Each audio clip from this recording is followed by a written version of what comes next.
Johnny master rape case ఆరోపణలు ఏవైతే ఉన్నాయో దాని ఇష్యూ ఎక్కడ దాకా వెళ్తుంది, ఎప్పుడు పులి స్టాప్ పడేది? అవును, ఇప్పుడు ఆయన్ని కొరియోగ్రాఫర్ అనకూడదు, కాట్రాజ్ అంటే బాగుంటుంది. ఎందుకంటే కాటేసేస్తున్నాడు దొరికిన ఆడదాన్నల్లా. అలా కాటేసేవాడు కొరియోగ్రాఫర్ అవడం కాట్రాజ్ అవుతాడు. కాబట్టి ఈ విధంగా చూసుకుంటే ఇప్పటి వరకు అయితే అబ్స్కాండ్ అయిపోయి ఉన్నాడు. ఇప్పటి వరకు ఎటువంటి న్యూస్ స్ప్రెడ్ అవ్వలేదు. ఆయన మీద అంత నెగిటివిటీ ఉంది, అంత బేపచ్చం చేసేస్తున్నా కానీ ఛానల్స్లో అతని మటుకు ఇంతవరకు స్పందించలేదు. దీని వెనకాల ఖచ్చితంగా నిజాలు దాగి ఉన్నాయి. ఖచ్చితంగా జానీ మాస్టర్ దీన్ని చేశాడు అని నేనైతే బలంగా నమ్ముతున్నా. అసలు మరీ దారుణంగా ఒక అసిస్టెంట్ కొరియోగ్రాఫర్ మీద నువ్వు ఎంత పనికిమాలిన చర్యకు పాల్పడ్డావంటే నువ్వు ఇంకా ఎంతమందిని ఇలా చేసావో జానీ మాస్టర్. నీ వల్ల ఈ చిన్న కొరియోగ్రాఫర్లు ఎవరైతే ఉన్నారో కాట్రాజులు వాళ్ళకి దెబ్బ. నువ్వు కోట్లలో బిజినెస్ చేసుకునేవాడు, పాపం ఇక్కడ చిన్న డ్యాన్స్ స్కూళ్ళు పెట్టి చిన్న డ్యాన్సులు నేర్పుకునే వాళ్ళ పరిస్థితి ఏంటి? రేపొద్దున తల్లిదండ్రులు నువ్వు చేసిన పనికి అమ్మో నా పిల్లలను కూడా ఇలాగే చేస్తారేమో ఈ పనికి మాలిన కొడుకులని పంపించకుండా ఉంటారు స్కూల్స్కి. అప్పుడు పోయేది ఎవరో? నీకేంటి, నువ్వు బాగానే సంపాదించేది ఏం కావు, బోలు ఆస్తులు ఉన్నాయి నీకు ఇంకో పెళ్లి కావాల్సి వచ్చింది. ఇప్పుడు ఆ అమ్మాయిని మానసికంగా శారీరకంగా వేధించేది ఎందుకు? నువ్వు పెళ్లి చేసుకుంటాకే కాబట్టి నువ్వు బాగా గుద్దవాళ్ళ సంపాదించుకున్నావు కాబట్టి నీకేం అవుతావు, నువ్వు ఎలా అయినా సర్వే అయిపోతావు. కాకపోతే ఒక విషయం ఏంటంటే చిన్న ప్రొడ్యూసర్లు చిన్న కొరియోగ్రాఫర్లు చిన్న సినిమాలు చేసుకునే వాళ్ళ మట్టికి రోడ్డును పడిపోతారు నీ వల్ల. కేవలం నీ వల్ల వాళ్ళ భవిష్యత్తు మంట కలిసిపోయినట్టే. ఇంకోటి, అక్కడ ఎన్నో సంవత్సరాలుగా మైనారిటీ తీరక ముందు నుంచి కూడా నువ్వు ఈ అమ్మాయి మీద అత్యాచారం చేస్తానే ఉన్నావంట. ఈ విషయం ఎక్కడైనా నువ్వు బయట చెప్తే నేను చంపేస్తాను, నిన్ను ఇండస్ట్రీలో ఏ అవకాశం రానివ్వకుండా చేస్తాను, నీకు ఎటువంటి సోర్సు ఇవ్వను, నేను ఇలాగా నన్ను పెళ్లి చేసుకోవాలని ఫోర్స్ చేయడం ఇవన్నీ కూడా కంప్లైంట్లో క్లియర్గా ఉంది. క్లియర్గా రాసి ఆ అమ్మాయి 0 ఎఫ్ఐఆర్ అయితే ఫైల్ చేసింది నార్సింగ్ పోలీస్ స్టేషన్లో. ఆల్రెడీ సిఐ గారు ఫర్దర్గా ఇన్వెస్టిగేషన్ చేస్తున్నారు, చేసి నిజాలు తెలుసుకునే ప్రయత్నం చేస్తున్నారు. ఇప్పటి వరకు కూడా మన జానీ మాస్టర్ జాంకాయ రాజు ఇప్పుడు దాకా దొరకలేదు. అది ఎక్కడెక్కడ పత్తి వ్యాపారానికి వెళ్ళాడో తెలీదు. నెల్లూరులో దొరికాడని అయితే రీసెంట్గా ఒక న్యూస్ వచ్చింది. ఆయన దగ్గర కూడా ఫర్దర్ ఇన్ఫర్మేషన్ తీసుకొని ఇన్వెస్టిగేషన్ చేస్తామని అయితే అంటున్నారు. ఈ విషయంలో ఒకటే బయటపడింది ఏంటంటే జానీ మాస్టర్ చాలా లైంగికంగా అమ్మాయిల్ని చూస్తాడు, ప్రతి అమ్మాయిని అదే ఉద్దేశంతో చూస్తాడని చాలామంది చిన్న కొరియోగ్రాఫర్లో ఆల్రెడీ మీడియాకి చెప్పడం జరిగింది. అందులో మన బషీర్ మాస్టర్ కూడా ఉన్నాడు. పైపెచ్చి ఒక పక్కన పొగుడుతూనే ఒక పక్కన దెప్పు పుడుతున్నాడు. అర్థమైందా? అటు కాకుండా ఇటు కాకుండా చాలా బ్యాలెన్స్డ్గా మాట్లాడాడు. మాట్లాడిన విషయంలో ఒకటే తెలిసింది నాకు ఏంటంటే ప్రతి అమ్మాయి మీద జానీ మాస్టర్ చెయ్యేస్తాడో, అలాగే బిహేవ్ చేస్తాడో, ఒప్పుకుంటే అది కూడా చేస్తాడో, ఇవన్నీ చెప్పడం జరిగింది. ఎందుకంటే ఇంకొకటి, ఈయన చాలా పెద్ద కొరియోగ్రాఫరు. అది మన ధనుష్ గారిది సినిమాలో సాంగ్కి నేషనల్ అవార్డు కూడా వచ్చింది, మేఘం తడిచే ఆ సాంగ్కి. అలాంటి కొరియోగ్రాఫర్ని టార్గెట్ చేశారు అనుకోవాలా? నీ తోటి కొరియోగ్రాఫర్లే మీడియా ముందుకు వచ్చి అలా చేతులెత్తని చెప్తుంటే దీన్ని ఏ విధంగా ఆలోచించుకోవాలి? ఖచ్చితంగా నువ్వైతే ఇప్పటి వరకు ఎటువంటి సమాచారం ఎటువంటి ఇన్ఫర్మేషన్ ఇవ్వలేదు కాబట్టి నువ్వు ఖచ్చితంగా నువ్వు అలాంటి వాడు అని నేను నమ్ముతున్నా ఖచ్చితంగా. కానీ మామూలుగా తన మీద కావాలని కుట్ర చేస్తున్నారు. ఎవరి మీద? జానీ మాస్టర్ మీద. ఇలాంటి కావాలని కేసు చేశారు భయ్య. పోనీ నువ్వు అన్నట్టే ప్రూఫ్లు తీసుకొని వస్తాను అని అన్నట్టు కొంతమంది అంటున్నారు. అంటే ప్రూఫ్లకు అంత టైం ఎందుకు? అర్థమైంది, నువ్వు తప్పు చేయిందే ప్రూఫ్ నీకు. ఏ బస్సు ఏం మాట్లాడరేంటి? మీరు తప్పు చేయిందే నీకు ప్రూఫ్. నువ్వు సింహం లాంటి అనుకో, ఎదురుగా వచ్చి నిలబడతావు. నువ్వు చేసిందంతా లంగా పని కాబట్టి నువ్వు చాటుగా దాక్కుని ఉన్నావు. అర్థమైందా? నువ్వు లంగా పని చేయకుండా ఉంటే నువ్వు దాక్కునే పరిస్థితి నీకు లేదు. నువ్వు ధైర్యంగా వచ్చే నేను చేయలేదు, నాకు ప్రూఫ్లు చూపించండి, ఆధారాలతో నిలబెట్టండి, నన్ను నేను ఏదైనా చేస్తానన్నావు. నువ్వు పై మాటగా అంటున్నావు మీరు ఆధారాలతో నిలబెడితే నేను ఇండస్ట్రీని వదిలేస్తా అని. నువ్వు ఆధారాలతో నిన్ను పట్టుకునే ఛాన్స్ ఇప్పుడు ఆల్రెడీ ఆ అమ్మాయికి ఉంది. నువ్వు కనబడట్లేదు కదా, నువ్వు అబ్స్కాండ్ అయ్యి ఉన్నావు కదా.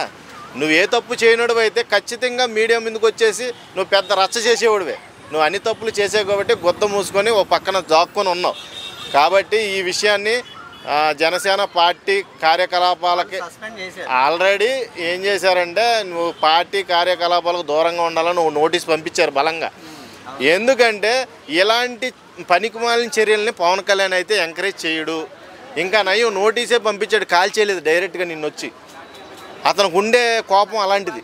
ఆడపిల్లల మీద అగౌరవంగా ప్రవర్తించిన, ఇలాంటి దుశ్చర్యలకు పాల్పడిన పవన్ కళ్యాణ్ తీవ్రంగా వ్యతిరేకిస్తాడు. ఈ దెబ్బతో జనసేనలో మళ్ళీ నువ్వు కోల్పోయే అవకాశం ఉంది. నువ్వు ఆ సభ్యత్వం ఇంకా నీకు ఇవ్వడు. నాకు తెలిసినంత వరకు ఆ రోమర్ మీద వేసుకున్నావు కాబట్టి అది నిజాలు ఏంటో తెలుస్తాయి. రేపొద్దున లోపు నీ బండారం బయటపడద్దే, కంగారు పడకో. నీ చాప్టర్ ఈ దెబ్బతో క్లోజ్ అవుద్ది. చాలా మంది ఏమంటున్నారంటే గురువు చేసిన పనులే శిష్యుడు చేస్తున్నారని ఒక కాంట్రవర్సీ చేస్తారు. గురువు ఎవరో రాకేష్ మాస్టరా?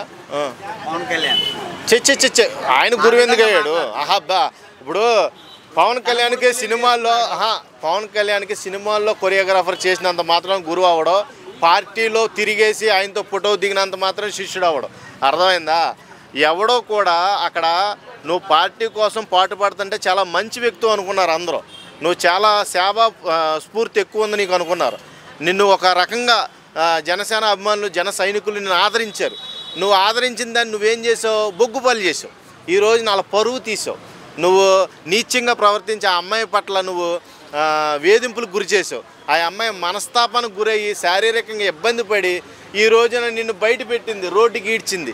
నువ్వు దీనికి సరైన క్లారిఫికేషన్ ఇవ్వకుండా నీకు వాళ్ళు సపోర్ట్ చేస్తున్నారు, వీళ్ళు సపోర్ట్ చేస్తున్నారంటే నేను ఒప్పుకోను. దీనికి పవన్ కళ్యాణ్ 100% సపోర్ట్ చెయ్యడు. ఇంకా వాళ్ళ వైఫ్ కూడా కొంచెం హరాస్మెంట్ చేసిందని. హరాస్మెంట్ ఏంటి? ఒక విషయం చెప్తున్నా, ఇది చెప్పకూడదో చెప్పొచ్చో తెలియదు కానీ ఇస్లామిక్ ధర్మం ప్రకారం ప్రతి మనిషి కూడా 7 పెళ్ళిళ్ళు చేసుకోవచ్చు. 7 పెళ్ళిళ్ళు చేసుకునే ప్రతి ఆడదానికి మొదటి భార్య ఇంకో పెళ్ళాన్ని చేయడానికి అవకాశం ఇస్తుందని నేను విన్నాను, చూశాను కూడా. చాలామంది ఫ్రెండ్స్ ఉన్నారు కాబట్టి చూశాను. వాళ్ళ కల్చర్ అది, వాళ్ళ నేచర్ అది.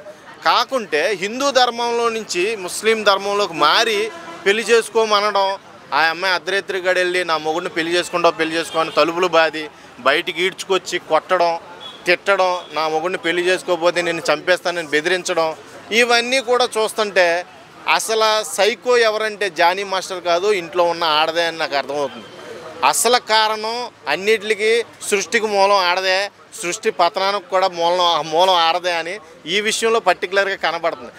ఎక్స్పెషల్లీ ఈ కొరియోగ్రాఫర్ ఎవరైతే ఉన్న సృష్టి కొరియోగ్రాఫర్ విషయంలో ఆమెకి అమ్మపాసం ఎవరైనా ఉన్నారు అంటే మన జానీ మాస్టర్ ఆవిడే ఖచ్చితంగా చెప్పగలం.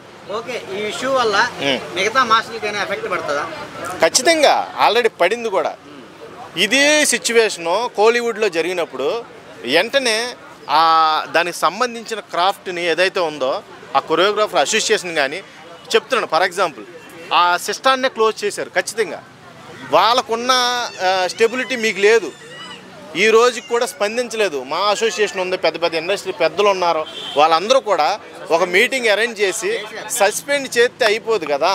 ఈ మిగతా కొరియోగ్రాఫర్ మీద ఎఫెక్ట్ పడుతుంది కదా. ఖచ్చితంగా ఆయన తొలగించేయాలి. సస్పెండ్ చేయడం ఏంటి? సస్పెండ్ చేయడం ఏదైనా గవర్నమెంట్ జాబా సస్పెండ్ చేయడానికి?